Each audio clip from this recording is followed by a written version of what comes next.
Evening, everyone. We've got Laura Wolvaardt at the top table. Dan, you can go ahead.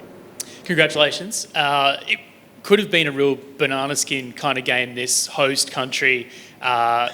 Tricky pitch in some ways and a 5-hour break in the middle of it. How much of this is more of a relief to get the job done tonight, knowing how important it is in the context of the competition? Big relief.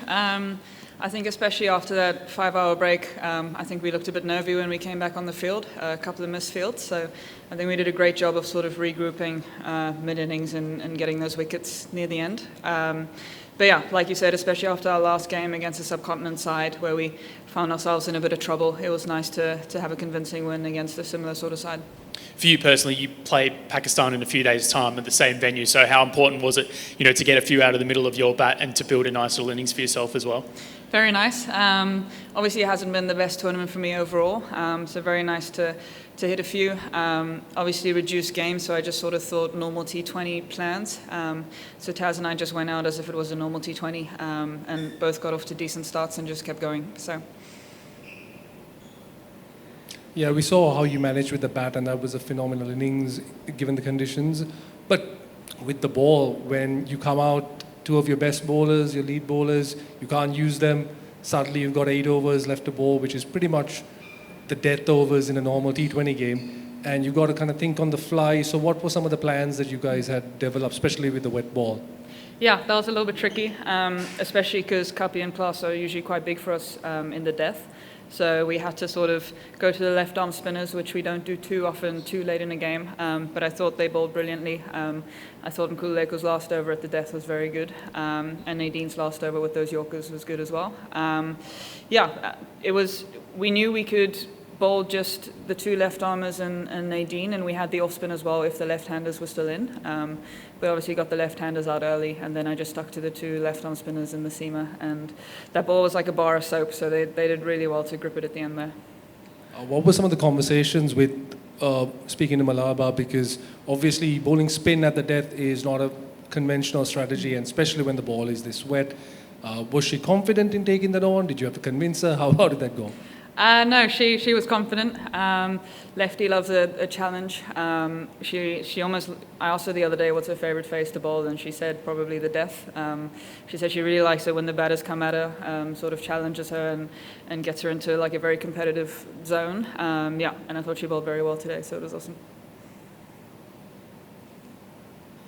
Any reason behind bringing in your debutant, your young debutant, behind the stumps?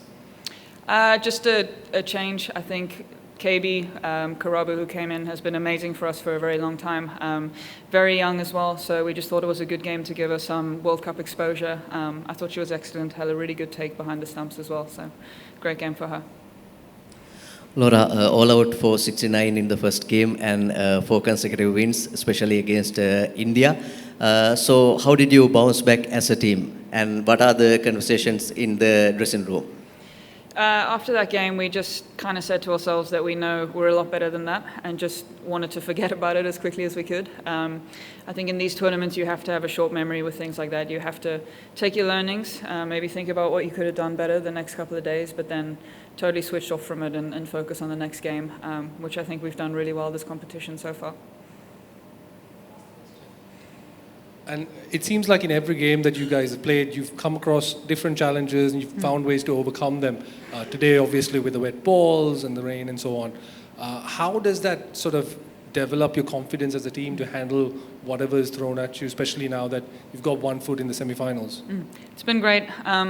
It sort of felt like the whole team has contributed at different parts in this tournament, which has been awesome. We definitely haven't relied on 1 or 2 people.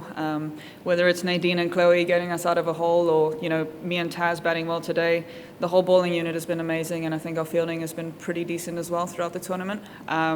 So it's just nice to see all those pieces of the puzzle sort of coming together. I think we're still searching for that perfect game as a team, where the top order fires and the middle order fires, which is exciting because we're still winning games even though certain things aren't perfect. But yeah, it's been a great tournament, and it's great that everyone's been involved and has put in big performances, and hopefully if we do make those semi-finals, that'll come in handy.